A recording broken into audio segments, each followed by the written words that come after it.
biraz daha...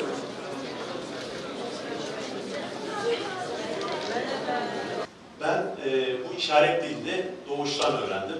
Bunun sebebi ben bir KODA'yım. KODA demek annesi babası işitme engelli olan çocuklar demektir. Dolayısıyla doğuştan öğrenmem nedeniyle bizler çift ana dilli insanlarız. Ve ben bu konuda kendimi şanslı görüyorum. Dünyada çok fazla çift ana dilli insana denk gelemezsiniz. Bu yüzden ben şanslıyım. Belki bu engeli, annemle babamın engelini ben bir fırsata dönüştürmüş oldum ve bu yüzden kendimi şanslı hissediyorum.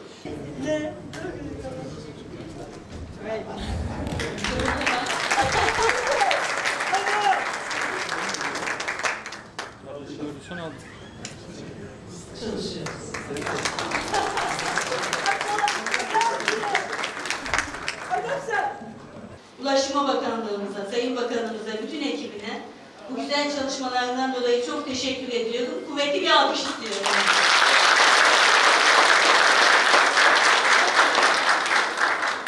Sayın Cumhurbaşkanımızın liderliğinde yola çıkarken hiçbir şey eskisi gibi olmayacaktır.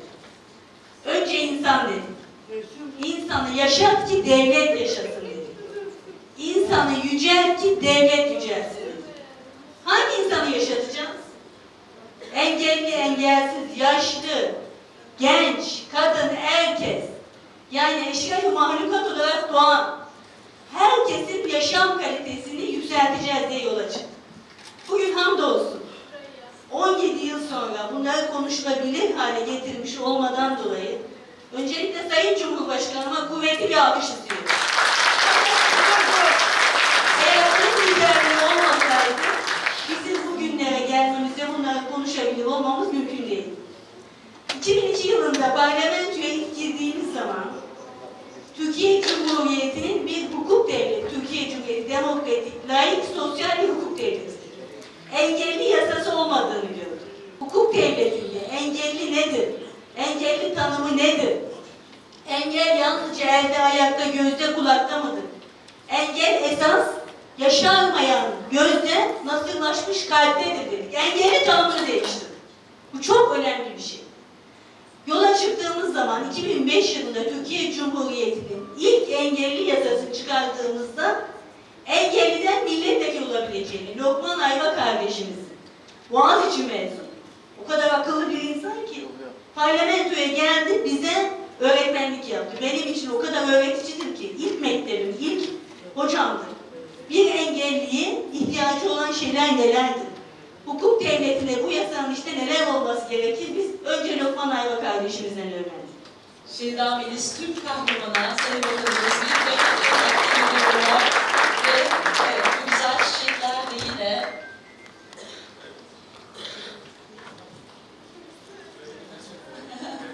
çok teşekkür ediyoruz.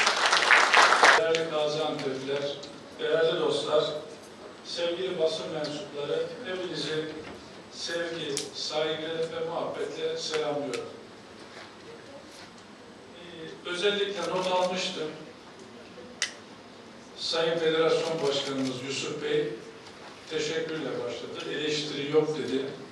Ama bu çalışmaların içerisinde bizim Erol Bey'le çok büyük çalışma içerisinde oldular. Buraya gelmemizde, bu etkinliği düzenlememizde çok büyük katılımlar var.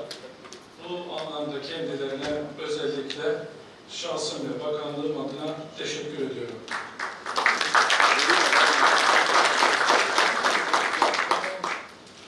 Evet, Türkiye'de yolcu taşımacılığı hizmetlerinin erişilebilirliği, harekete geçirme çalıştayı vesilesiyle bu arada bulunuyoruz. Dolayısıyla hepinize tekrar hoş geldiniz diyorum. Sağ olun, var olun. Bu hediyeyi Sayın Fatma Şahin'e takdim ediyorlar. Çok teşekkür ediyoruz. Çok güzel bir çiçeğimiz de var tabii. Gelişim geriliği olan bireylerde, anksiyetesi olan engelli kardeşlerimizle birlikte hem duyguların uyarımını sağlıyoruz hem de bu alanda çocukların ışık ilgisini çekiyor. Buradaki hareketli cisimleri takip etmeye çalışıyorlar. El-göz koordinasyonunu da arttırmış oluyoruz. Aslında bu da çok teknolojik olduğu için işimizi de kolaylaştırıyor.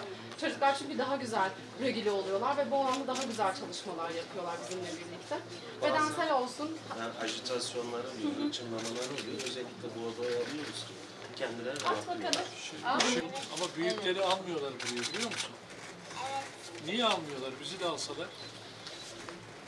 Ceren, buraya geldikten sonra ne öğrendiğini bize anlatır mısın? Buraya geldikten sonra Evet, evet.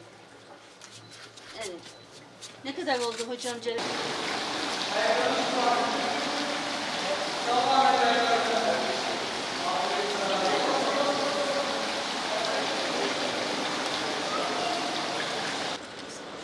Onu takdim etmedim. Bu daha ya. Mutlu var. Getir de ben vereyim başlayacağım.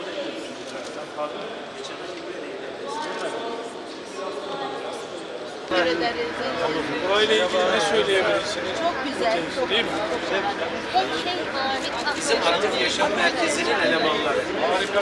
Mesela ilk defa görüyorum ama. Evet öğretmenim, orada çok güzel şeyler yapıyoruz. Siparişe bakıp çalışacağız. Çünkü burası Gaziantep 2,5 milyara 4 saate diğer insana 4 saatte uçuşla çalışan dolayısıyla biz uluslararası bir şekilde çalıştık. Sağlık turizmi için.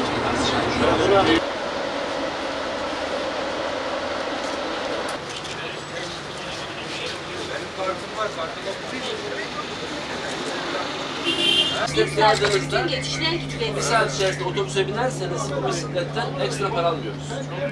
Onu kiradan para yetiyor bize 1 lirayla. Yani teşvik etmek amaç bisiklet. Öğrenciler. Başkanımın dediği gibi ne istediğinizi doğru tanımlarsanız her şeyin en iyisini alabiliyorsunuz. Yazılım ve donanım. Başkan yapıyor.